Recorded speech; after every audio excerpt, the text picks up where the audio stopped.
Hey, Vegan Freaks, it's Friday, November 3rd, and this is our interview with Gary Francione.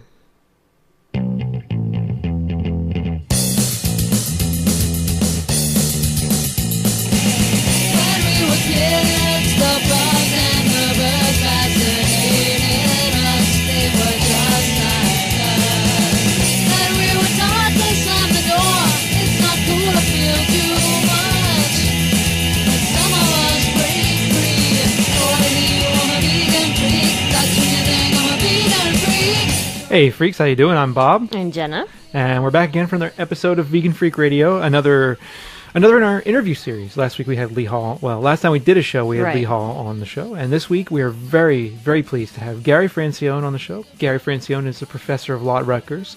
We'll do a proper introduction in a moment, but I just wanted to say we are really stoked to have him on. Definitely. When we talked about so many good things, it's like I can't wait to share the interview with people. Exactly. We were trying to decide if we were going to let this interview out on a Friday night, or if we thought, well, do you want to wait until the weekend? But we were just like, let's just get it out right away so people can get to it. Not that, you have a life. You're out there doing something on a Friday night, unlike us. This is true. But who knows? So anyway, we're very excited about this interview. Professor Francione talks about all variety of things that are related to animal liberation and to the movement. He talks about the issues around welfarism and abolitionism, and he talks about some of his books, like Rain Without Thunder, and he talks about Introduction to Animal Rights and things like that. Yeah, and gives, towards the end, arguments as to why we should all be vegan and why we should help other people become vegan, and I think they're very powerful. Absolutely. So this is one of those interviews that I very much enjoyed doing. I enjoy doing all of them, but this is an interview that we've been trying to schedule for a long time, and I was really pleased to finally gotten the chance to do it, because I know it's the kind of thing that a lot of you are going to appreciate, because I find his logic incredibly compelling. Mm-hmm. I find it extremely well argued, extremely thoughtful, and extremely forward-looking. And part of what he talks about on the show today is something that I personally have been harping on for a very long time. And it's the idea that the vegan movement, if it's going to be a movement of animal liberation, it needs to be a movement about oppression of all animals, including humans. It can't just be about animals. It's got to be a movement that pulls together all forms of oppression and deals with them. And we talk about that during the show, and I found that to be very powerful. Indeed. And it's actually the topic about which I'm writing a book. Yay. So I found it even more exciting. So yeah, it was great to have Gary on the show, and I think rather than just us mumbling on about it, we should just let it roll. Let the interview go. So here it is, and it's about an hour and 5 minutes long. So sit back, enjoy, and if you have comments, podcast@veganfreak.com, because I know some of you will be a little perturbed by some of the things Gary has to say. So hang in there, and here it is. Well, we're here with Gary L. Francione, and Gary Francione is a professor of law and the Nicholas D. Kateznbach Distinguished Scholar of Law and Philosophy at Rutgers University School of Law in Newark, New Jersey. Professor Francione has been teaching animal rights and law for more than 20 years, and he was the first academic to teach animal rights theory in an American law school. He has lectured on the topic throughout the United States, Canada, and Europe, including serving as a member of the guest faculty of the Universidad Complutense de Madrid, and has been a guest on numerous radio and television shows. He is well known throughout the animal protection movement for his criticism of animal welfare law and the property status of non-human animals, and for his abolitionist theory of animal rights. Professor Francione is the author of numerous books and articles on animal rights theory and animals in the law, including Introduction to Animal Rights, Your Child or the Dog, Animals, Property in the Law, Rain Without Thunder, The Ideology of the Animal Rights Movement, and Vivisection and Dissection in the Classroom, A Guide to Conscientious Objection. His forthcoming book, Animal Rights, Animal Welfare, and the Law, will be published by Columbia University Press in 2007, and it is our immense pleasure to have Professor Francione on the show. Welcome to the show. Thank you very much. I'm very happy to be here. Yeah, we're very excited. We've been very excited to talk to you, and we've had a lot of requests to interview you for quite a while now. So, pretty interested to get into the interview. So, I think a good place for us to start would be maybe to get you to talk about what animal rights would entail in your view, and how your approach to rights is abolitionist. Well, abolitionism is extremely important to my theory. Indeed, that's really how I think about animal rights. I think that part of the reason that the discourse about animal rights is so confused is because the notion of rights means a lot of different things to a lot of different people. So when we start talking about animal rights, people then start thinking, well, what rights do animals have? And we're so used to sort of thinking about the human interests that are protected with rights that it becomes very, very difficult to think about what rights means when we apply that concept to animals. And then you also have confusion given that a lot of people who are welfarists use the expression animal rights quite frequently. So there's a lot of confusion about what animal rights means. And in order, I think, to focus and clarify the issue a little bit, I view the debate as the debate between abolition and regulation. That's how I see it. I see the rights position as the abolitionist position and the welfare position as the position which advocates regulation of animal exploitation in order to make it more humane or whatever. And so that's how I see the debate. I see the debate as the debate between abolition and regulation. When I talk about rights in that context, I talk about only one right, the right not to be treated as property. That, for me, is the only right that's really relevant. And indeed, you can dispense even with talking about the right not to be treated as property if you focus on the moral obligation that humans have not to treat animals as property. That's really what I'm talking about, is not treating animals as property. And once we recognize that obligation, once we recognize that we have a moral obligation not to treat animals as property, or put it in another way, that they have a right not to be treated as property, then we are committed to abolishing, not regulating, but abolishing the exploitations the institutionalized exploitation that assumes that it's all right for us to treat animals as property. I mean, the reason why we do what we do is because they are property. They are things we own. We can do those things to them because they are things. They are not persons. They are things. And once we recognize that we have an obligation not to treat them as things, once we recognize that they have a right not to be treated as things, the institutionalized exploitation that assume the various forms of institutionalized exploitation that assume that they are nothing but things must be abolished. So that's how I see the debate. I see the debate as the debate between abolition and regulation, and therefore when I talk about rights, I'm talking about one right, the right not to be treated as property, or to put the matter in other terms, recognizing that we have a fundamental moral obligation to stop treating sentient creatures as things. Excellent. I'm wondering how you, in Rain Without Thunder, you kind of tie this into the political economic structure of the animal rights movement and the mainstream organizations throughout the movement. And I'm wondering how you see all this stuff kind of fitting together, the whole emphasis on welfarism and things like that. Well, the organized movement in this country, and I think this is to some degree true of the movement in other countries, although less so, I think, takes the position that, or at least many segments of it, many of the organizations take the position that they're in favor of abolition, but not yet. That is, we have to continue supporting welfare, and they give two reasons for this. First of all, they say that abolition is, the abolitionist theory is utopian and idealistic and doesn't provide any guidance for us right now to help animals right now. So if we want to help animals right now, we have no choice but to pursue welfare regulation. So that's one aspect of the new welfarist position. The other primary tenet of the new welfarist position is that regulation will lead to abolition. That if we better regulate animal exploitation, that will down the road lead to abolition. What I wrote in Rain Without Thunder, and what I still believe now, indeed I believe it probably even more fervently than I believed it then in 1996, is that both aspects of that are just wrong. That the abolitionist theory does provide us with normative guidance for what we can do now to alleviate the suffering of animals now, given that nothing that any of us does will alleviate all of the suffering immediately. We all have to accept some theory of incremental change, and the abolitionist position, I believe, does give us things that we can do in the short term to reduce animal suffering. But I also believe that it is folly to suggest that regulation will lead to abolition. if there's one thing the history if there's one thing history has taught us, welfare leads to more welfare, leads to more welfare, leads to more welfare. It doesn't lead to abolition. We've had animal welfare for 200 years now, and we have not really succeeded in abolishing any of the forms of institutionalized exploitation. What animal welfare tends to do is to make people more comfortable with animal exploitation, and I think there is historical evidence of that, and there's plenty of it, that animal welfare, regulating exploitation, makes people feel more comfortable with exploitation. And that's common sense. I mean, that shouldn't surprise anybody.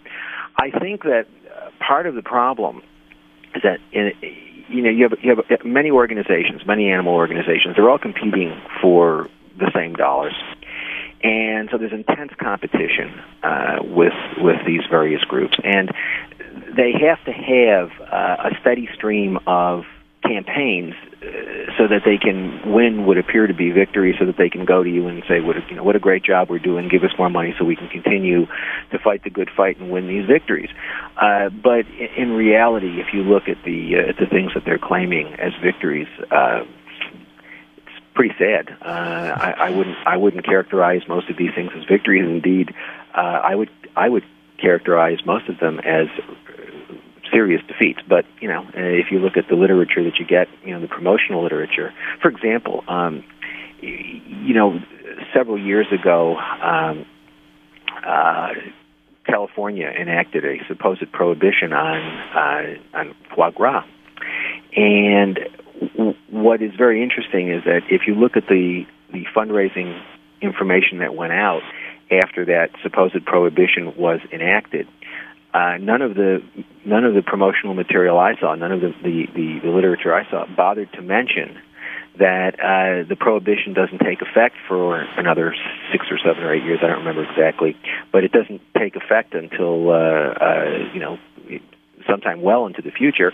And the legislation was explicitly rested on the notion that if in the meantime the producers of this product could figure out a more humane way to produce the product, the law would never come into effect, and that that this period of time was being given by the legislature in order to allow for the development of more humane methods of producing goose liver products.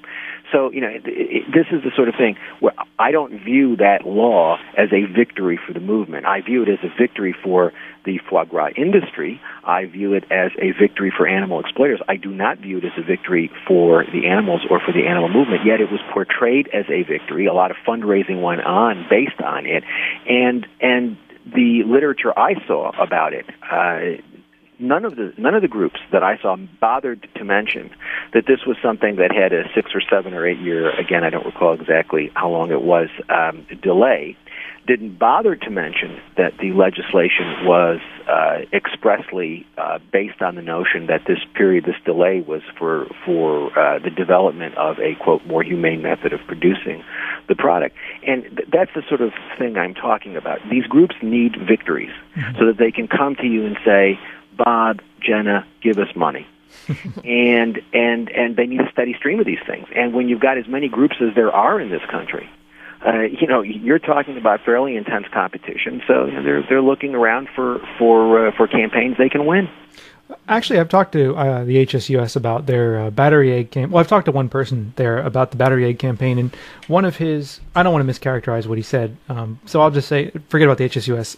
Other people I've talked to about this have said, well, by enacting all these kinds of welfarist reforms, by putting things into law, by adding all of these different humane methods, it makes the cost of producing animal products more expensive. And so the idea is that as it gets more and more expensive, as these restrictions become more and more onerous on the industry, we will eventually, at some mythical point in the future, see an eventual decline in the consumption of animal products. I'm wondering how you would respond to that kind of critique of your thoughts on this. Well, that's certainly a position that a lot of people take, and there are also people who believe that, every December 25th, a large weight-challenged man comes down their chimney and their stocking. That's fantasy. I mean, first of all, let's look at let's look at some of these campaigns. You mentioned the You mentioned the HSUS. Which campaign were you talking about? The battery. Well, they had a campaign where they were trying to get battery cage-free eggs into school cafeterias. Yeah.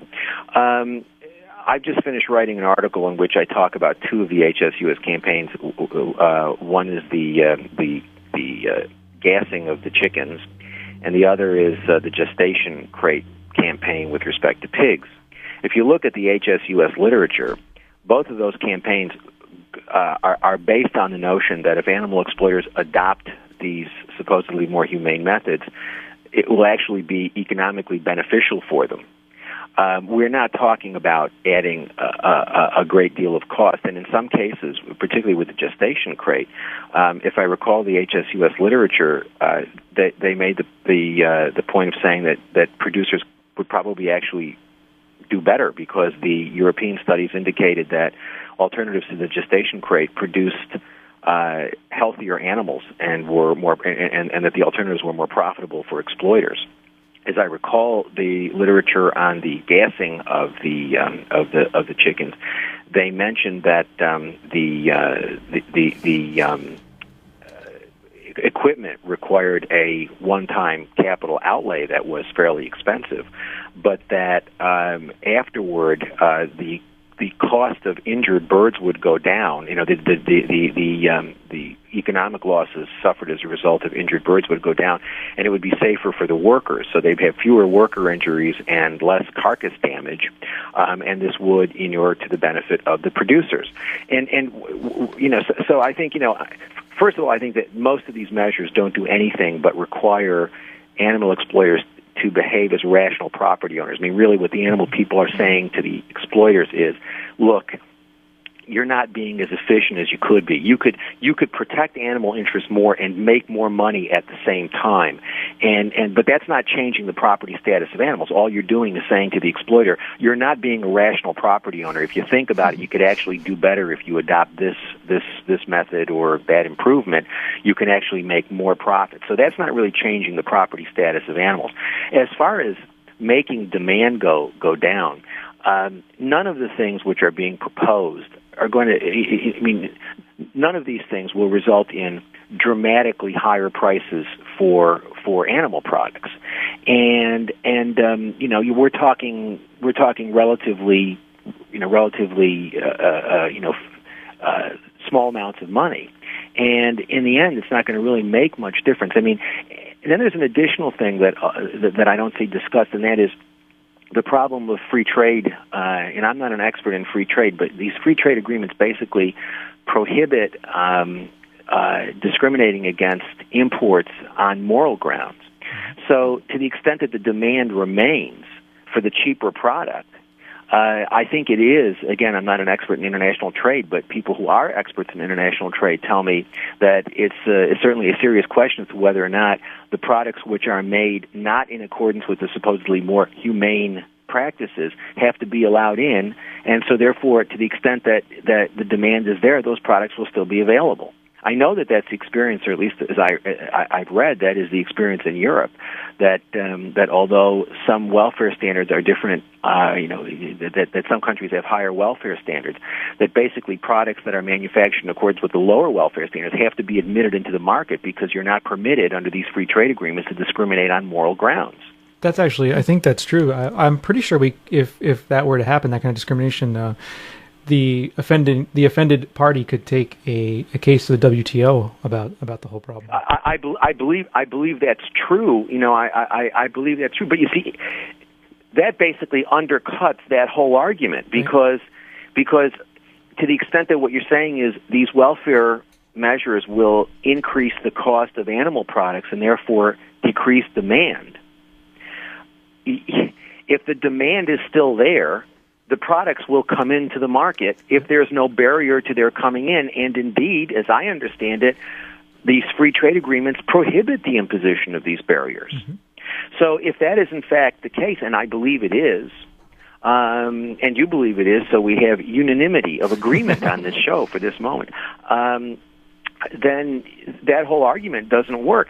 But I don't even think you have to get into that, because I think if you look at what these organizations are proposing, they're not they're not proposing things which are going to dramatically affect demand because price is going to go, is going to be increased dramatically. It's not going to happen. Mm-hmm. It's not going to happen.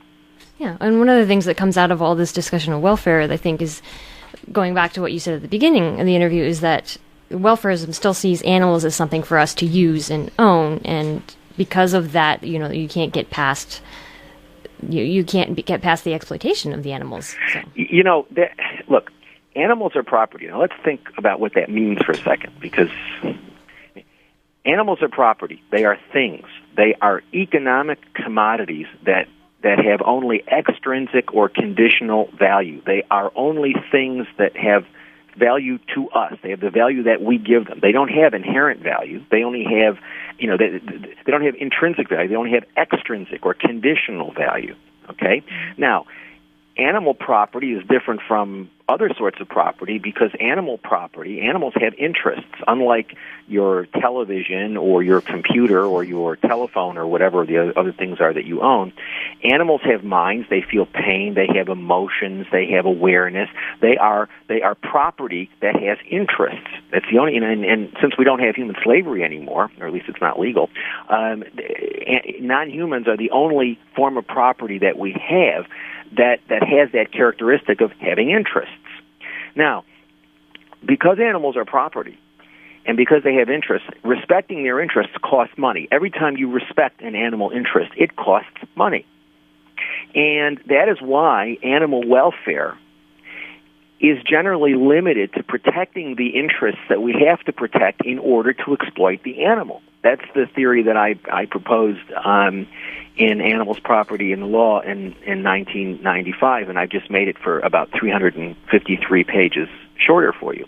But that's really the thesis. The thesis of that book is that animals have interests, but protecting those interests costs money, and as a result, because they're property and because they don't have any inherent or intrinsic value, because they only have extrinsic or conditional value, the only interest that we're going to protect, they have lots of interests. Which are the ones we're going to protect? We're going to protect the ones we need to protect in order to exploit those animals in an economically efficient way. So, for example, if you look at the Humane Slaughter Act, that's a good example. Look at the Humane Slaughter Act, where it's not prohibiting the imposition of all suffering at the slaughterhouse. No, by no means. And if you don't believe me, go to visit your local slaughterhouse. They're horrible places. The Humane Slaughter Act is not prohibiting all pain and suffering in the slaughtering process, but only the pain and suffering that we can stop, where we get a benefit from stopping that pain and suffering. So we require animals to be stunned before they're shackled and hoisted, because if they're not stunned before they're shackled and hoisted, there's more carcass damage, and workers get injured more, because you're talking about large animals. If the animals are jumping around on the chain there that they're hoisted up on, if they're conscious, they're going to be moving. If they're moving, a 2,000-pound animal hits somebody, they're going to injure that person. You're going to have worker injuries. So if you look at the Humane Slaughter Act, the interests of the animals that are protected are those that we need to protect in order to prevent carcass damage and worker injuries. And it's very difficult, if not impossible, to find examples of animal welfare where interests of animals are protected beyond what is required in order to efficiently exploit the animal. And what is distressing and sad to me is it's 2006, and we're not getting any further at all with this, because if you look at the campaigns that are being proposed by PETA, by HSUS, by these other groups, it's basically this. It fits within the same paradigm. Look, for example, at the humane. There was a victory. Victory was declared by Peter Singer and by PETA with respect to McDonald's adoption of slaughtering methods that were proposed by Temple Grandin. And these were eventually, I think, also picked up by Wendy's and Burger King. So these fast food places are now supposedly only purchasing from suppliers who employ Temple Grandin's happy slaughter methods, or whatever she calls them. And if you look at what Temple Grandin says, if you go and you read what Temple Grandin, you read Temple Grandin's guidelines, they are all based on the notion that if you do certain sorts of things to calm the animals down on the way as they're going down the ramp. If you do things to calm them down, there will be fewer injuries to the animals. The carcass will be of a higher quality. You'll be able to get more money for it, and there'll be fewer worker injuries. It's based on the same sorts of considerations that motivated the passage of the Humane Slaughter Act in 1958. So it's this is where we are, 2006. And this is a natural consequence of the property status of animals. Because they are economic commodities, it doesn't make a lot of sense to spend more money to protect more interests than you have to in order to exploit the animals. Because the more interests you protect, the higher the price of the product is. And laws of supply and demand are such that exploiters aren't going to do that. And the public may have vague sympathies for animals, but the bottom line is most people are simply not willing to pay a lot more for their animal products. They might pay, a couple cents more. Some people might pay a couple cents more, but most people aren't willing to do that. Unless they're shopping at Whole Foods, right? Yes, exactly. Unless they're shopping at Whole Foods and they're purchasing the corpses of animals that were so happy to die, they went and they fell on their swords in order to serve the interests of John Mackey. But that's really just appalling, that whole situation. And anyway. Yeah, I bring up Whole Foods purposely because Peter Singer has been speaking out very loudly lately in favor of Whole Foods and what he's called their pioneering initiatives, taken by Whole Foods. And there was this big letter that was signed by, maybe you saw it in Satya Magazine, I think it was in September, signed by a variety of animal rights organizations and things like that. You've kind of spoken pretty broadly about these things, but when I look at that, I feel like it's the movement kind of being co-opted or taken over by the interests of animal exploiters. We're getting on the side of animal exploiters, and I find that. I'm not sure who the animal exploiters are. I see Peter Singer as an animal exploiter. I don't see Peter Singer as an animal advocate. I see him as an animal exploiter. I think Peter Singer, to me, it's shocking. The positions that man takes, they're just shocking. Now, I think he intends them to be shocking, and I think that's a big part of who he is. But I see him as an animal exploiter. What's troubling to me is Peter Singer is promoting the idea that we can be morally conscientious omnivores. Now, that is a very troubling position to be taking in a movement. Let me give you an explanation for that. I understand the idea that if you're going to inflict harm, it's always better to inflict less harm than more harm. So if Joe decides he is going to rape Mary, I understand the idea that it would be better if Joe didn't beat her as well as rape her. I understand that. But I would find it disconcerting if a human rights movement or human rights organization took the position that we could be morally conscientious rapists if we didn't beat rape victims in addition to rape them. Similarly, you can play out the example in a million different contexts. If you're going to molest a child, it's better to molest a child 5 times rather than 10 times. But for somebody to take the position that you can be a morally conscientious child molester, if you limit yourself to 4 instances or 5 instances of child molestation, I would find that morally repugnant.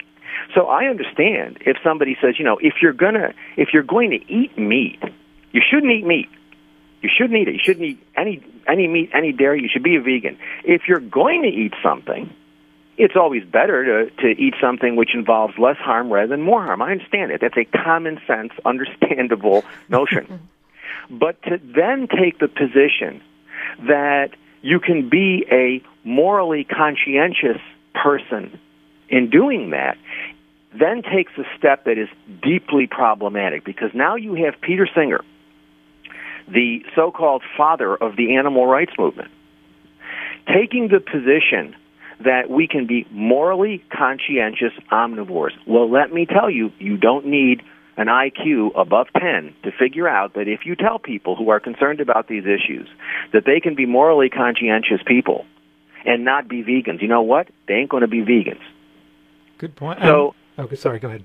Sorry, go ahead. Well, I was just going to say, he argues that point Singer and Mason argue that point extensively in their latest book, isn't it called What We Eat? The Way We Eat. The Way We Eat. The Way We Eat. I always get the title mixed up, but they argue that point extensively. I mean, they even talk about how the, kind of the overwhelming morality of veganism is damaging. And I read that and I found that really problematic. Well, look, as I say, I think Peter Singer is part of the problem. He's not part of the solution. I mean, sure. he promotes animal exploitation. I mean, that's an empirically true statement. He promotes animal exploitation, and he tells people that they can engage in exploitation and be morally sound people. Well, I'm sorry, I disagree with that. I think that that's problematic, and I think a movement that is unclear about where he fits in it, and that he's not on our side, he's on their side, I think is a confused movement. I mean, there's a lot in that book. I agree that that's a deeply disturbing book on multiple levels. And there's the portion where he and Mason go to a turkey farm and work inseminating turkeys for a day, and they tell us how horrible it is and how brutal it is to the birds, but here they are busy removing the semen from the male turkeys and injecting it into the female turkeys, and they're telling us about this. Now, I find it, first of all, I think that conduct is violent. I think it clearly exploits the animals, and there's Singer and Mason engaging in that conduct, and from what I have seen, the movement hasn't been particularly perturbed by it. So I guess the next question I would have is where the movement has been going, and it's been going this way, it seems like for decades now. Yep. Where should we be going? I mean, I know where we're not going, but where should we be going? Well, look, I think it's important to recognize there really isn't. I mean, we call it a movement. I call it a movement. We all use that expression, but it's not really a movement. There are people out there who claim to be concerned about animals, but there's no political movement. They're not doing anything about it. The legislative initiatives, the legal thing, the various campaigns that are going on, are not doing anything other than further embedding animals in the property paradigm. I think again, if the revolution is Singer's promoting, Whole Foods and John Mackey, then it's a pretty sad revolution. I think it's important for people who are concerned about this to forget about those people. is basically, I think one of, I frequently I get a lot of emails from people who are critical of things that PETA does, and they want to know, well, what can we do? How can we stop PETA from doing it? And I always say, just forget about PETA. Forget about PETA. Forget about PETA, forget about HSUS, forget about Peter Singer, forget about all of them. And we need to start working outside of, the movement or whatever else it is you want to call it, the phenomenon. Just working outside of it and ignoring it, because we've really got nothing in common. Those of us who want to do abolition, who are interested in abolitionism, really have nothing in common with those people. We have absolutely nothing in common with them. And they're doing something very, very different, and so it really is. I guess it's the different. If you see yourself as opposed to rape, you wouldn't see yourself as part of the movement that says, let's make sure all rape is humane. Let's make sure that when people, when men rape women, they don't beat them too severely. If you're opposed to rape, that's not the position that would appeal to you. And you wouldn't see yourself as part of that movement. Indeed, you would see yourself in many ways as outside of it. And I think that's what we need to do here. We need to take a step back and say, just as the ideas of humane rape or humane pedophilia or, whatever other thing you want to put in there, we need to see, just as we don't see those things as characterizing our concerns about violence to women or violence to children or whatever, we have to recognize that the whole campaign or the whole way of looking at things that has us being conscientious omnivores really has nothing to do with abolition or the sorts of things that abolitionists are concerned about. And 10 years ago, stepping outside and sort of saying, let's just ignore them, was difficult to do. But it's not. It's much less difficult now because of the Internet, which reduces the opportunity costs of communication tremendously and allows people to communicate with each other in ways that they couldn't in the past, and allows for organization to develop outside of the formal organizations that exist. And I think we just need to take advantage of that. As a matter of fact, I'm busy working on a new website now, which is focusing on abolitionism and veganism, which I see as being basically the veganism as being the application of the principle of abolition to the life of the individual. We can talk about that in a couple of minutes, but in which I'm focusing on abolition and veganism, that will get out there, and that will stimulate debate. And look, and I know I will end up. I mean, I will always end up getting nasty emails from the welfarists, what I call the pedophiles. The PETA people who will be critical. I don't care. I mean, I really don't care.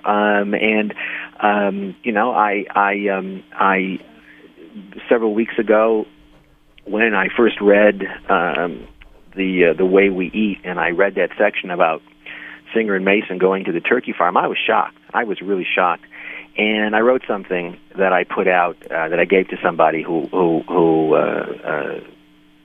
put it on AR News or one of these groups, and I got a lot of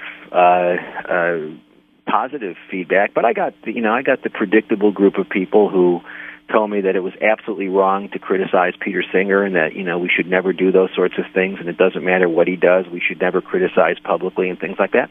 And I just ignored it. I know that's what God gave us delete buttons for, and I just delete that stuff because I recognize that there are a lot of people who look at this in a very culty sort of way.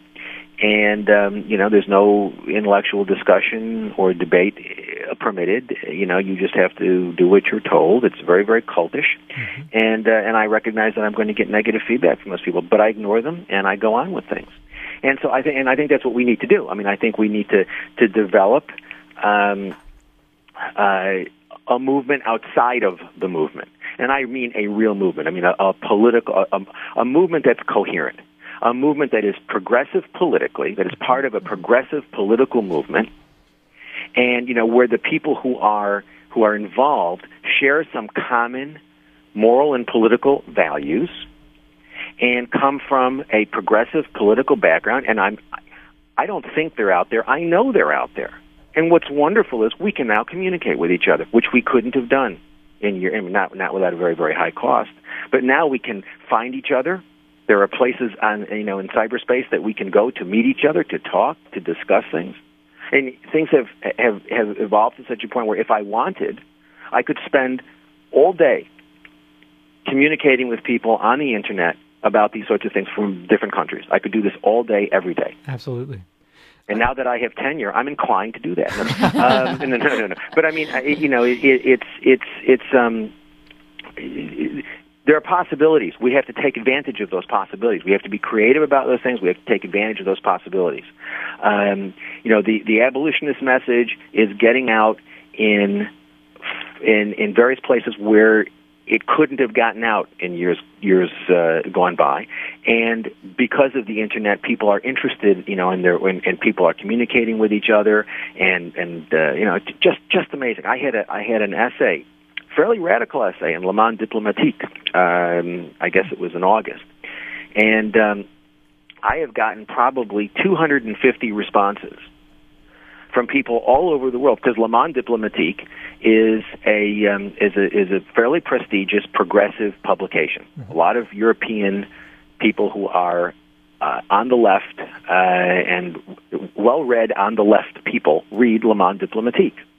And I have gotten an enormously positive response from that essay, which talks about the abolition of animal slavery. I mean, That's roughly what the title is. So, you know, I didn't write it in French. It was translated, but I feel so intellectual now because everybody thinks I write in French. But it was translated by somebody, and so. So I think that you know and I'm going to be doing another essay for Le Monde Diplomatique, and you know I was in Spain in May giving lectures at the University of Valencia, the University of Murcia, and Carlos III University in Madrid, and I mean again the reaction, and I wasn't talking about regulation. I wasn't talking about making larger, you know, battery cages or you know, McDonald's new happy slaughter methods or whatever. I wasn't talking about that. I was talking about why are we eating animals at all? Why aren't we vegans? I mean, isn't that the morally rational thing for us to be doing if we say we're civilized? And it was remarkable the reaction I was getting. And as a result of that experience I had in Spain, I've now got, you know, a number of students in various Spanish universities that are corresponding with me regularly and are thinking of doing their dissertations on abolitionist theory and things like that. So that's what we really need to be doing. And you know, it's important to, you know, to some degree. In some degree, the problem is our fault because what we've done is we've allowed people like Singer and Newkirk and these other people to sort of take it over. And then we sit around, you know, and worry about what they're saying and, you know, react to what they're saying. At some point in time, you have to walk away from it and say, it's wrong. Here's why it's wrong. I'll never stop saying, I'll never stop criticizing it. But I think you also have to go on to be constructive in terms of, all right, what are we going to do? What are we going to do as an alternative? And what we need to do is to build an abolitionist movement. And we're not going to get any help from them, I can tell you. We're not going to get any help from them. I absolutely agree. One of the things you said that really strikes a chord with me is this, how we need a kind of common moral and political values to drive the movement, a progressive movement. And one of the things that I always talk about is how I think the movement itself has to focus on oppression on the whole, oppression of animals, Absolutely. Oppression of people, all of that together. And I always get frustrated because some people want to fetishize animal oppression, and I understand that animal oppression is in fact horrible, and I've devoted a significant proportion of my life in the last couple of years to talking about that, but I think we need to look at all of oppression overall to really deal with this. But, you know, and look, Bob, the reason why that's not only desirable but essential is to think about it for a second. You're not going to get people to extend their moral sympathy, if they don't have moral sympathies that go to members of their own species, they're not going to have moral sympathies that go to members of other species. Absolutely. Indeed, if you have people who have moral sympathies, not for members of their own species, but for members of other species, we call them misanthropes. And I think that, you know, for example, you know, I remember I don't really speak at animal rights conferences anymore because life is too short. But one of the things I used to hear at animal rights conferences all the time was that, well, you know, I love animals, but I hate people. And I used to hear, as a matter of fact, if I had a nickel for every time I heard somebody say that, or the other thing I used to hear all the time was, why don't we use prisoners in experiments? I mean, isn't it better for us to use prisoners? We shouldn't use animals. Why aren't we using prisoners? Wow. And I used to hear that all the time. And whenever I used to hear that, as tiresome as it was, I used to always address the person who said it and say, look, we need to focus on that for a second, because that doesn't make any sense. You know, what you're promoting, I mean, you're saying that, well, I'm opposed to violence against animals, but I'm in favor of violence to humans, or I would, you know, hear I don't care about humans, or you know, I'm not worried about exploitation of humans. I mean, I remember, you know, when I first got involved with this movement, I used to, I mean, I'm in addition to being a law professor, I'm also a lawyer, and I worked with over the years, I worked with almost all of the large organizations, and indeed was involved closely with a number of them in the 80s and early 90s. By the mid 90s, later 90s, I stopped doing that. But I know a lot of these folks personally, and you know, I've had a lot of discussions with them about, for example, I was an early objector to the "I'd rather go naked than wear fur" campaign, because it seemed to me quite clear that as long as we were treating women as pieces of meat, we would most likely treat meat as pieces of meat, and eroticizing the fur issue was not a good idea. And yet, what I found when I try to raise that in the movement was, we don't really care. Even if it perpetuates sexism, what difference does it make? It's for the animals. The sanctimonious, we do it for the animals. And the bottom line is, first of all, it hasn't worked. The whole fur campaign has been an enormous failure. Fur is a bigger, more powerful, and more lucrative industry than it's ever been in the history of its existence. But, what we also ended up doing with that campaign was alienating a lot of women who found it really offensive, quite properly. Quite properly. And I think a lot of these campaigns are really reactionary. They're horribly reactionary. And I think that we have got to recognize at some point that if we're going to get people to, you're not going to get people who don't care about the exploitation of humans. You're not going to get those people to be particularly concerned about animals. Think about it. If you've got somebody who doesn't care about human slavery, are they likely to care about non-human slavery? And I would be deeply concerned and would not want to be anywhere near somebody who says, I don't care about human slavery, but I do care about animal slavery. I would find such a person to be a person I would not want to be alone in a room with. So, and I think there are a lot of those folks out there in the animal movement who don't have any particular warm feelings or moral feelings for members of their own species, and I think that's problematic. And I think that if the movement is going to succeed, if the movement's ever going to make any progress, it's only going to do so once it locates itself in a progressive political context and recognize where it's coming from and what it's part of. Absolutely. Yeah. I guess to sort of round out our interview here, we have a lot of listeners who are on their way to vegan but not quite there yet, and we've heard you in the past give your explanation, a very logical explanation of why we should be vegan, and it basically all comes down to taste. We were wondering if you could just maybe explain that for our listeners? I'm sorry, I don't understand. I don't understand. Well, I think in one of your books, you give an example of how you kind of talk your students through veganism in the first couple of days. You kind of convince them right on the spot that they should be vegan if they care about suffering. Oh, okay. Well, yeah. What I do basically is, for example, I'll be giving a lecture. I did this actually in Spain, and it worked remarkably well. I will ask people, how many people have dogs or cats in their household? Almost everybody raises a hand, and I say, well, do you recognize that your dog or your cat is a sentient being? Oh yes. Do you recognize that your dog or cat they have emotions, they have feelings, they feel pain, they experience pleasure, they really have very complex cognitive characteristics? Oh yes, absolutely. Now imagine you were to be walking down the street and you were to encounter someone who was about to blowtorch a dog. And you stop the person and say, why are you doing this? And the person says, well, because I enjoy it. Would you have a problem with that? And, or how many people in the audience would not have a problem with that? Nobody ever, everybody always agrees, yes, that would be horrible, that would be more and morally monstrous. I get people raising their hands saying, those are the people we should put in jail, et cetera, et cetera. And then after I get everybody to recognize that their dogs and their cats are creatures that have complex cognitive characteristics, and that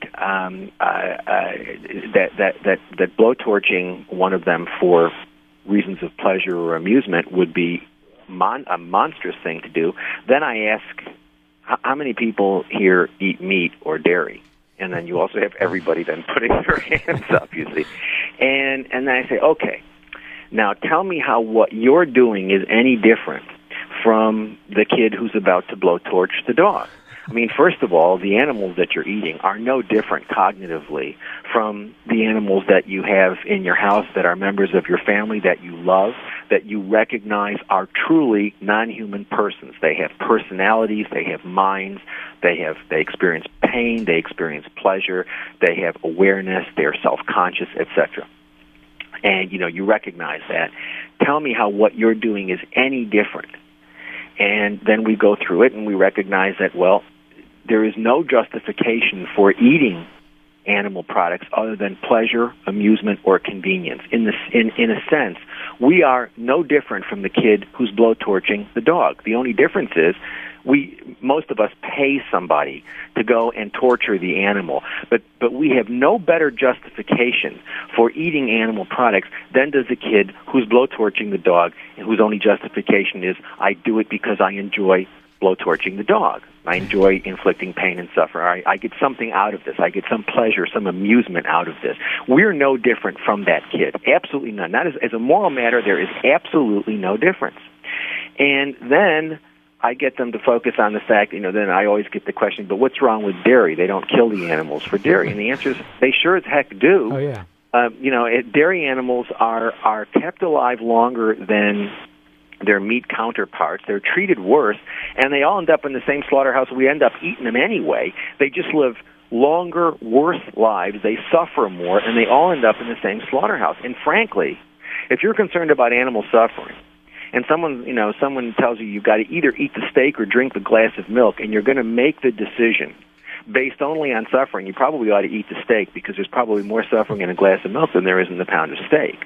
But you shouldn't be eating any of it. Absolutely. And if you take animal, and I think that one of the most serious problems with the organized animal business, I guess that's actually a much better description of the movement.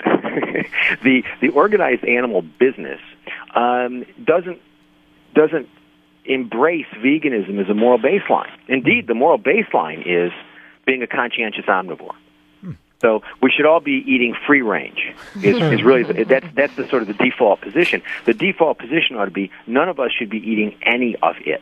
There is no reason for it whatsoever. It is immoral to do. It is no different from the kid who's blowtorching the dog. There's no need for it whatsoever. Nobody, it's 2006, nobody maintains you need to eat meat for health reasons. Indeed, most people, including mainstream people, the more you read, the more you recognize that even mainstream healthcare people are recognizing that animal products are deadly, and and animal products and animal agriculture is an environmental disaster. Mm-hmm. So there is no reason for it whatsoever. and I think it's imperative that we recognize that if you take animal interest seriously, you don't have a choice in this matter. You've got to be vegan. Particularly if you're an abolitionist, it makes no more sense to continue eating animal products than saying I'm an abolitionist with respect to slavery, but I still own a few. It's the same sort of thing. And I frequently, I have people say to me, "Oh, I'm totally with you. I agree with your abolitionist theory." And then I say, "Are you a vegan?" And they say, "No." And I say, "Well, let's talk about that because you've got a problem here, and you need to get some consistency in your life because if you in fact are an abolitionist, then you need to understand that veganism is nothing more than applying the principle of abolition to your own life. And you know what? Yeah, that's absolutely right. We're not going to end animal exploitation, by tomorrow. It's not going to happen. But the one thing that every single one of us can do right now, right at this very moment, is to stop consuming them. To stop eating them, to stop eating meat, to stop eating dairy, to stop wearing them, to stop using products that have been tested on them. Those are things that we can do right now. So it's we can do something immediately. You want to do something to stop animal suffering now, stop eating them. And for every person who stops eating them, demand goes down, by 35, 40 animals a year, whatever. But everybody who embraces a vegan lifestyle is saving at least, at least 30% 35, 40, probably more if you count fish and stuff. And then, you're talking probably in excess of, 40 animals a year. So if you want to do something for animals now, go vegan. And that's an argument I've been making that I made to the organized animal business going back as far as 1985. When we were sitting around strategizing about what to do, my position always was, let's put all of our money and our resources, all of our labor, all of our money into a vegan campaign. And people said, yeah, but, wouldn't it be better if we got bigger cages for the birds? Wouldn't that be better in terms of alleviating suffering? And the answer is no, because we're not gonna end all suffering immediately anyway. All we can do is to take incremental steps in the short term. And if we would have a sustained vegan campaign now, in another 20 years, we will have decreased suffering dramatically through decreasing demand and building a base for a meaningful political and social movement that would support more dramatic changes as time went on. Right now, we have a movement that, of people who say, I'm in favor of humane animal treatment. Well, you know what? I'm 52 years old. I've never met anybody in my life who disagrees with that, including people who exploit animals. Absolutely. So I like that a lot, actually, because I always feel like what we're doing in the movement or the business or whatever you want to call it, we end up going after the wrong ends, I think. I don't see enough promotion of veganism.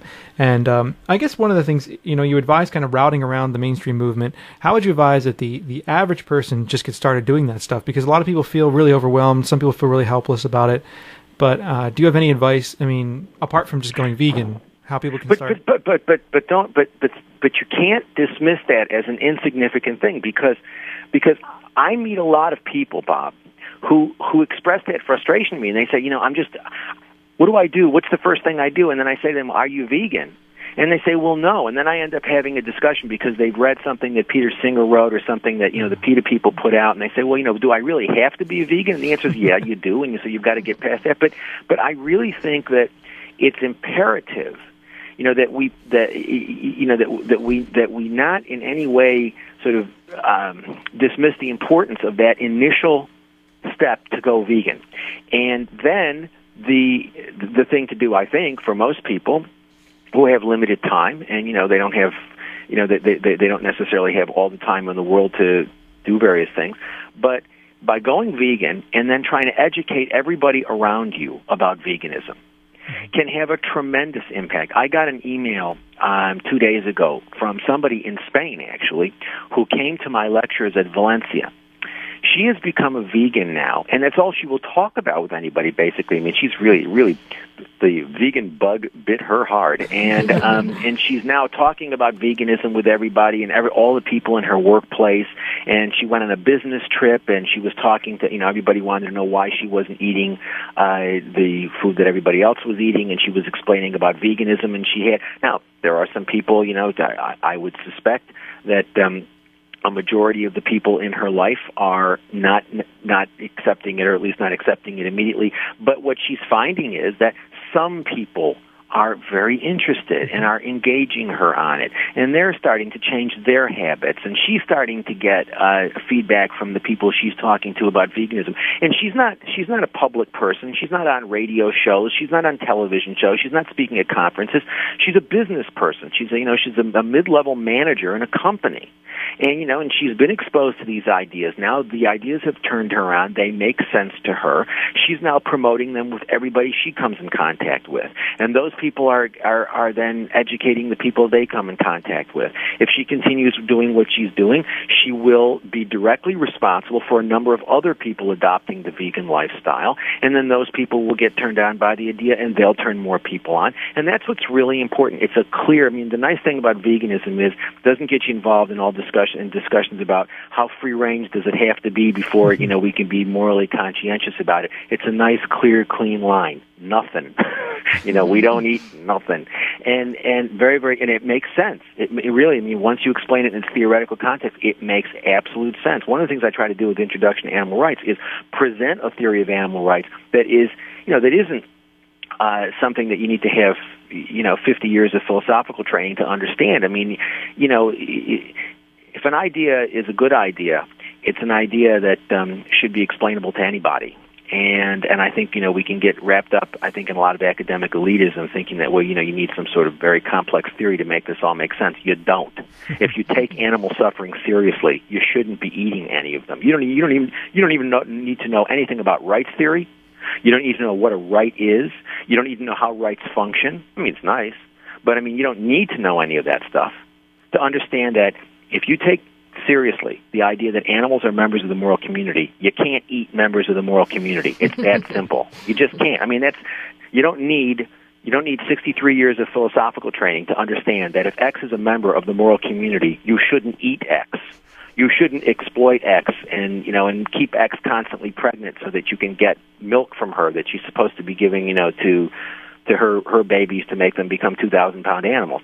And I think now, one of the things that happens a lot is once people understand this, they say, yeah, but isn't your theory really a theory that says we shouldn't have domestic animals at all? And the bottom line is yes. That's exactly right. You've got it. Anybody who asks me that question, I get a feeling of warmth in my heart because I realize they've understood what I'm talking about. If we really took these ideas seriously, we would stop bringing billions of animals into existence every year for the sole purpose of treating them as things. Once they become moral persons, we stop bringing them into existence.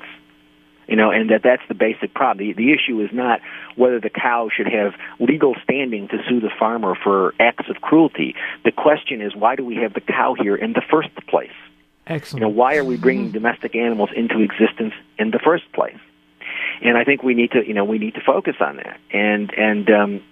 And I get asked that question a lot. I get a lot of animal people get very hostile to me when they say, "Well, are you saying we shouldn't have dogs and cats?" And the answer is, I've got 5. I had 7. 2 passed away last year. I've got 5 rescued dogs. I love dogs. I enjoy them. You probably won't find anybody on the planet who loves them more than I do. But if it were up to me, if there were 2 dogs left on the planet, and it were up to me as to whether or not they were going to continue to breed so that we could have dogs, wonderful but perpetually vulnerable animals that are dependent on us for when they eat, when they drink, when they go to the bathroom, et cetera, et cetera. The answer is no, absolutely not. We have no business. We should not have dogs and cats, and we certainly shouldn't continue breeding them. We should take care of the ones that we have here now, But we should not be continuing to breed them. Couldn't agree. Now, I probably alienated now by making that comment a lot of people in your audience. But I'm sorry. I didn't mean to. I'm just... No, I think a lot of people actually agree with you out there. Because I think people forget exactly how agriculture works. I mean, we forget that the point you just made, that we bring them into existence. They're not just out copulating in the fields. We make turkeys have sex. Or Singer and Mason know that very well, apparently. So. Well, yeah. I mean, do you have that book? Oh yeah. Did you? I mean, when I got to page, I think it was page 28. At this point in my life, it takes a lot to shock me. And I read pages 28 and 29 of that book, and I was absolutely shocked that they did it. And I don't know what shocked me more, that they did it or that they said in such a nonchalant way that they did it. I don't know what shocked me more. But in any event, I mean, the animals that we exploit are not naturally occurring beings. They're not beings. I mean, if we took all the cows that we have now and sort of put them out in the field and said, okay, we're going to leave you alone, they'd all be dead soon. I mean, these are animals that are dependent on us completely. These are, domestic animals. They're animals that we have either through through various ways we have selectively bred these animals to have certain characteristics. These are not natural beings. These are very unnatural beings. The pigs that we have now, came ultimately from wild pigs, and there are still, wild ones in various parts of the world. But I mean, the domestic animals that we have now are animals that are here because we caused them to come into existence. And if we took their interests seriously, the solution is not to become morally conscientious omnivores. We should just stop eating them altogether, and we should address the problem by hitting the demand, because that's really, in the end, the only way it's the only way it's going to work. The only way we're going to have any progress is to hit the demand. Because when we earlier in the interview, Bob, you mentioned the strategy that we're going to decrease demand by increasing price. Well, first of all, you've got in order for that to be meaningful, the increase in prices has to be dramatic, and that's not something the market is going to tolerate anytime soon, like in the next several zillion years. I mean, that's not going to happen. That sort of level of price increase isn't going to happen, number one. Number two, even if it did, I firmly believe that, in the present international legal context, what you'd end up have happening is you have other producers who were not producing the more expensive food coming in to satisfy the demand. So the problem is the demand. And the only way we're ultimately going to deal with this situation is to deal with the demand. And if we deal with the demand, as I say, every person who becomes a vegan, the demand decreases. If we could get a sizable portion of the population to embrace veganism, that would affect demand. And again, the whole vegan thing, it really does. The vegan approach really does have the advantage of being something that it's an unusual idea, and it's something that people can identify with, because even though it's unusual, it's far more clear than telling people, "Oh, you ought to treat animals humanely." Everybody understands that. Everybody agrees with it. It doesn't have any practical effect in terms of what people are doing. Whereas veganism is an idea, once you turn somebody onto it, and they grab it, it excites them. It becomes a real defining principle of their lives, and it's something that they can share with other people. Absolutely. I couldn't think of a better place to close out the interview. Is there anything else that you would like to touch on that we didn't ask about that you want to have out there? I'm a vegan. I have unbounded amounts of energy. I mean, if you want to continue going for the next several hours, we can.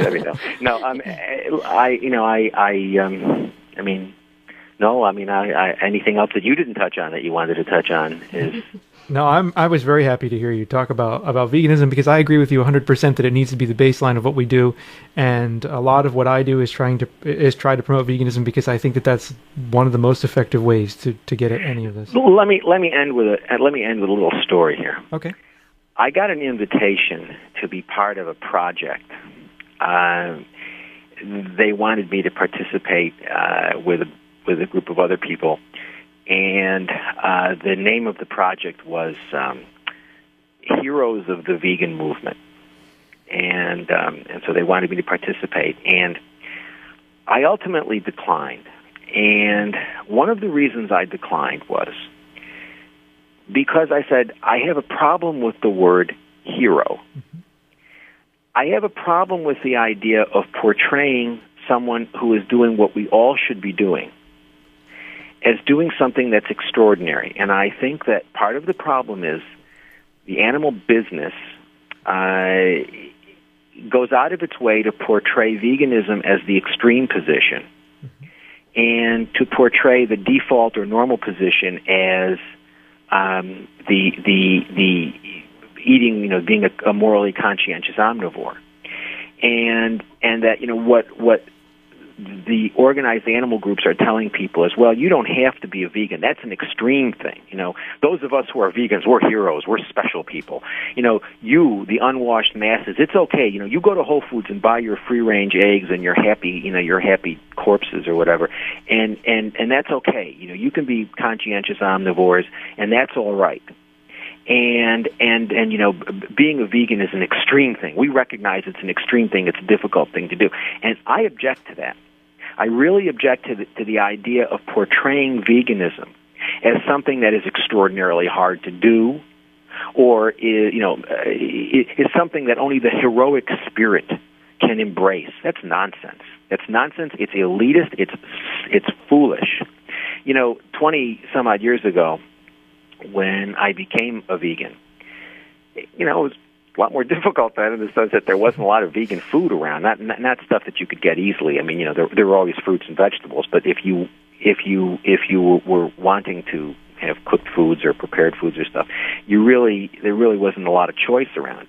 And when I first became a vegan, the soy, there were, as I recall, some attempts at soy ice cream, and they were things that you wouldn't feed to your worst enemy. They were really horrible. But now it is not difficult to be a vegan in any way. I mean, there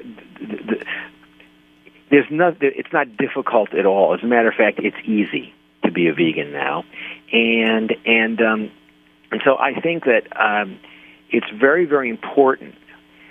And I think one of the saddest and most damaging aspects of the modern organized animal movement is portraying veganism as an extreme or radical thing. It isn't. It's easy. It's something we should all be doing, and it's not something that only the heroic spirit or the self-sacrificing person can embrace. It's easy, and you feel a lot better. I mean, I don't do it for health reasons, but I have to say that hope I don't drop dead tomorrow. But at 52, at 52, I have more energy than most of my students who are young enough to be my children. So our interview originally ended there, but we stopped the interview, put our headphones down, thought we were done with the show, but we got a phone call back, and it was from Gary, and there was one thing he wanted to add, and it was this. I just wanted to make one final comment to your listeners. Just as I am concerned about welfarist regulation, and I think that that's inconsistent with the abolitionist approach, I also think that violence is inconsistent with the abolitionist approach, and I think that we all ought to avoid that. When I talk about the abolitionist approach being part of a progressive social movement, what I mean in part is that we ought to see ourselves as the next step of the peace movement, and that's an example I've used for some years now, and I really think it fits. I really think that we are the next step in the peace movement, and I think that violence of any sort is inimical and inconsistent with the abolitionist idea. And just as I would urge your listeners to reject welfarist regulation, I would also urge them to reject violence. And by violence, what do you mean? Do you mean interpersonal violence? Do you mean destruction of property? Well, I'm opposed to all violence. I'm opposed to all violence. But let me just say this: the idea that people think that things can be done to property without jeopardizing life, that's simply false. I mean, whenever you engage in a destructive act, there's a possibility of injuring someone, a human or a non-human. But in any event, I think it's important to reject all violence. And the one thing that it's imperative that the abolitionist idea not be associated in any way with violence, and I think to the extent that it is associated with non-violence, because it is a movement. In my judgment, the abolitionist vegan movement is a movement of non-violence. To the extent that it gets associated with any sort of violence, that damages the movement. We ought to stay away from that. That's not a good thing. It's not a good thing for moral, theoretical reasons. It's not good for practical reasons. It just simply doesn't make any sense. Again, I really would reinforce the idea that the abolitionist vegan movement ought to see itself as part of the peace movement, and to see that what we're objecting to is violence, and we aren't going to solve the problem of violence by more acts of violence. It's just not going to work. I want to thank Gary once again for spending an hour with us talking. Absolutely. It was an incredible interview, and I think we're very lucky to finally get to talk to him. Yeah, and I want to also thank him for all of the work that he's done, because the way in which he thinks about some of these issues has deeply influenced my own thinking on all of this. Definitely. And it's changed the way that I approach what I do. And it actually, I started out reading his stuff, so it changed the way I began doing what I do. And I dare say that without the kind of writing that he's done, there wouldn't be a Vegan Freak Radio or Vegan Freak anything, because it's the kind of writing that influenced me to go out and do the kinds of things that we're doing. Mm-hmm. So I want to thank him again for that, for his thoughtfulness and for all the work that he does to really get us to think about animals and why we need to really abolish this notion of property status. I agree. So coming up in Vegan Freak Radio in the near future, we're going to talk to Lely, Lely, who is behind Vegan Freak for a Week, and I think is a great example of creative activism. Absolutely. In getting so many of her friends to just experience veganism for a week and to think about veganism for a week, and she's an amazing guide. So we're going to talk to her about how that's going. And we also have an appointment scheduled with Dr. Greger. Yes. Dr. Michael Greger, who has recently come out with a book from Lantern called Bird flu. Bird Flu. Thank you. My brain is just, I am so scattered. Today's been a very long day for me. But anyway, the book is called Bird Flu, and we will be talking with him in the middle of November, so we'll have that for you shortly. In between there, I think we'll have a regular Vegan Freak Radio, not just an interview. We need to catch up on all our voicemails and emails and all that kind of stuff. We do have a lot of stuff to catch up on. We're anxious to catch up on those because many of you have been writing to us with very thoughtful and incredibly good things, so we appreciate that. We always do like to hear from you. We try to respond to lots of you. Yeah, I have not been very good at responding lately. We've been incredibly busy. Yeah, we've been a little bogged down lately, but now coming up, we should be after the next week or two. We should be catching up. So absolutely, we'll get back to you. We're catching up. We're getting there, and we're trying.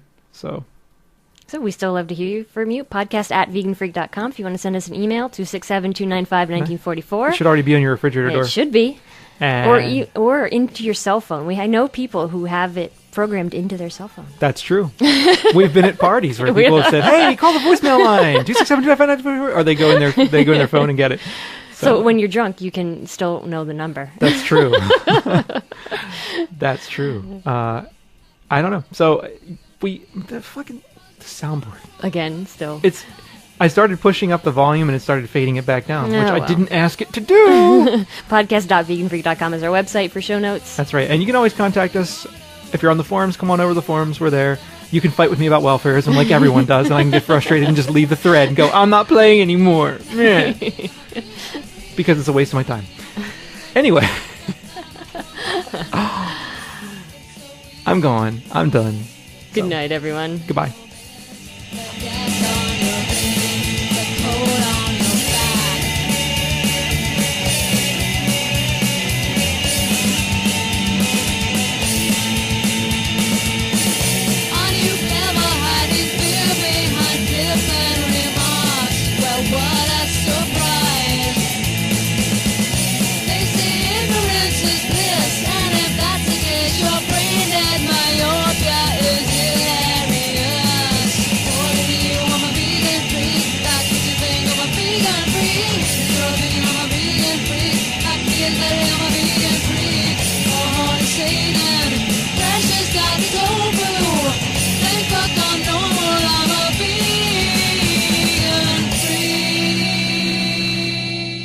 And don't forget, you can always find out more about Gary Francione or the Vegan Freaks on the Google. The organized movement in this country, and I think this is to some degree true of the movement in other countries, although less so, I think, takes the position that, or at least many segments of it, many of the organizations take the position that they're in favor of abolition, but not yet. That is, we have to continue supporting welfare, and they give two reasons for this. First of all, they say that abolition is, the abolitionist theory is utopian and idealistic and doesn't provide any guidance for us right now to help animals right now. So if we want to help animals right now, we have no choice but to pursue welfare regulation. So that's one aspect of the new welfarist position. The other primary tenet of the new welfarist position is that regulation will lead to abolition. That if we better regulate animal exploitation, that will down the road lead to abolition. What I wrote in Rain Without Thunder, and what I still believe now, indeed, I believe it probably even more fervently than I believed it then in 1996, is that both aspects of that are just wrong. That the abolitionist theory does provide us with normative guidance for what we can do now to alleviate the suffering of animals now, given that nothing that any of us does will alleviate all of the suffering immediately. We all have to accept some theory of incremental change, and the abolitionist position, I believe, does give us things that we can do in the short term to reduce animal suffering. But I also believe that it is folly to suggest that regulation will lead to abolition. If there's one thing the history if there's one thing history has taught us, welfare leads to more welfare, leads to more welfare, leads to more welfare. It doesn't lead to abolition. We've had animal welfare for 200 years now, and we have not really succeeded in abolishing any of the forms of institutionalized exploitation. What animal welfare tends to do is to make people more comfortable with animal exploitation, and I think there is historical evidence of that, and there's plenty of it, that animal welfare, regulating exploitation, makes people feel more comfortable with exploitation. And that's common sense. I mean, that shouldn't surprise anybody. I think that part of the problem is that you have many organizations, many animal organizations. They're all competing for the same dollars, and so there's intense competition with these animal rights quite frequently. So there's a lot of confusion about what animal rights means, and in order, I think, to focus and clarify the issue a little bit, I view the debate as the debate between abolition and regulation. That's how I see it. I see the rights position as the abolitionist position and the welfare position as the position which advocates regulation of animal exploitation in order to make it more humane or whatever. And so that's how I see the debate. I see the debate as the debate between abolition and regulation. When I talk about rights in that context, I talk about only one right, the right not to be treated as property. That, for me, is the only right that's really relevant. And indeed, you can dispense even with talking about the right not to be treated as property if you focus on the moral obligation that humans have not to treat animals as property. That's really what I'm talking about, is not treating animals as property. And once we recognize that obligation, once we recognize that we have a moral obligation not to treat animals as property, or put it in another way, that they have a right not to be treated as property, then we are committed to abolishing, not regulating, but abolishing the exploitations the institutionalized exploitation that assumes that it's all right for us to treat animals as property. I mean, the reason why we do what we do is because they are property. They are things we own. We can do those things to them because they are things. They are not persons. They are things.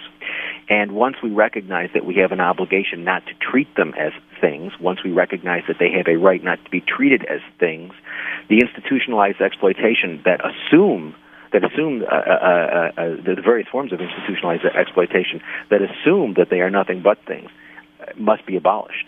So that's how I see the debate. I see the debate as the debate between abolition and regulation, and therefore when I talk about rights, I'm talking about one right, the right not to be treated as property, or to put the matter in other terms, recognizing that we have a fundamental moral obligation to stop treating sentient creatures as things.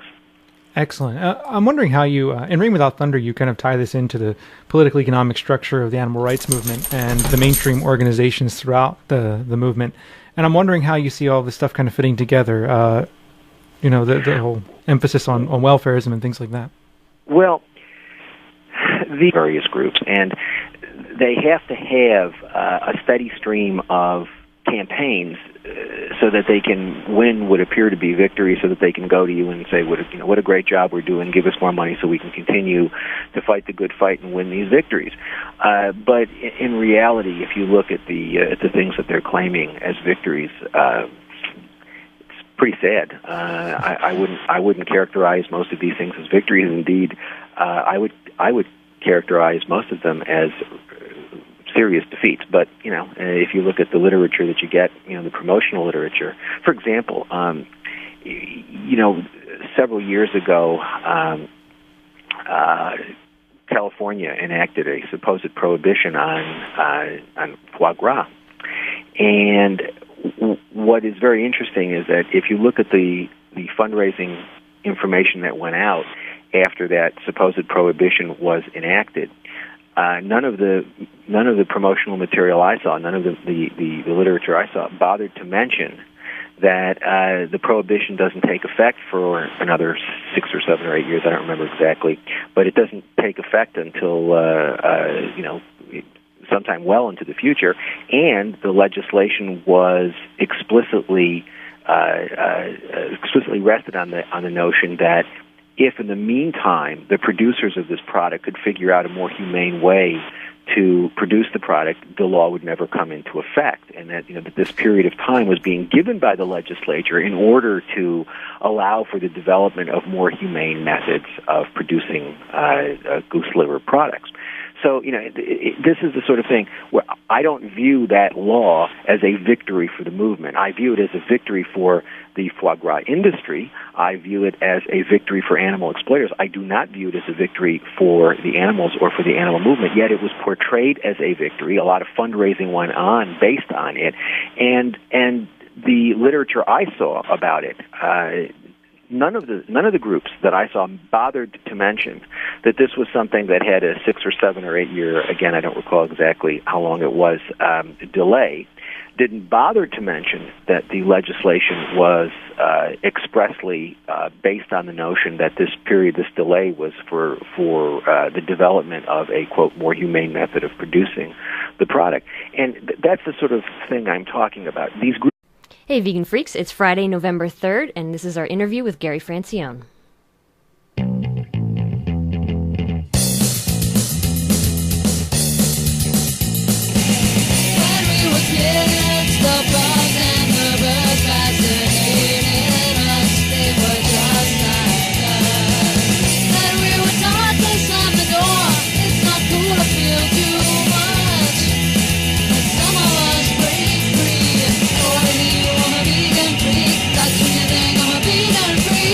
Hey, Freaks, how you doing? I'm Bob. And Jenna. And we're back again for another episode of Vegan Freak Radio, another in our interview series. Last week we had Lee Hall. Well, last time we did a show, we had Lee Hall on the show. And this week we are very, very pleased to have Gary Francione on the show. Gary Francione is a professor of law at Rutgers. We'll do a proper introduction in a moment, but I just wanted to say we are really stoked to have him on.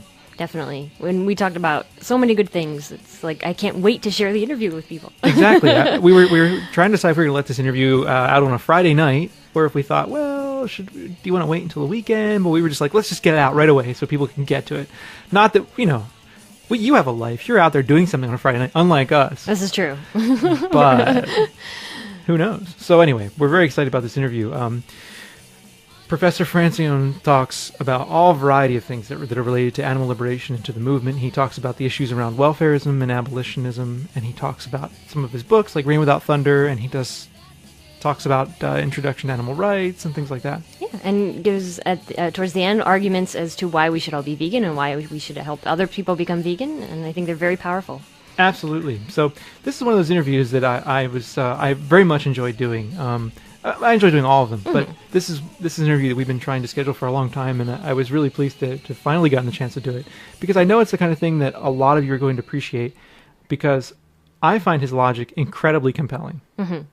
I find it extremely well argued, extremely thoughtful, and extremely forward-looking. And part of what he talks about on the show today is something that I personally have been harping on for a very long time. And it's the idea that the vegan movement, if it's going to be a movement of animal liberation, it needs to be a movement about oppression of all animals, including humans. It can't just be about animals. It's got to be a movement that pulls together all forms of oppression and deals with them. And we talk about that during the show, and I found that to be very powerful. Indeed. And it's actually the topic about which I'm writing a book. Yay. So I found it even more exciting.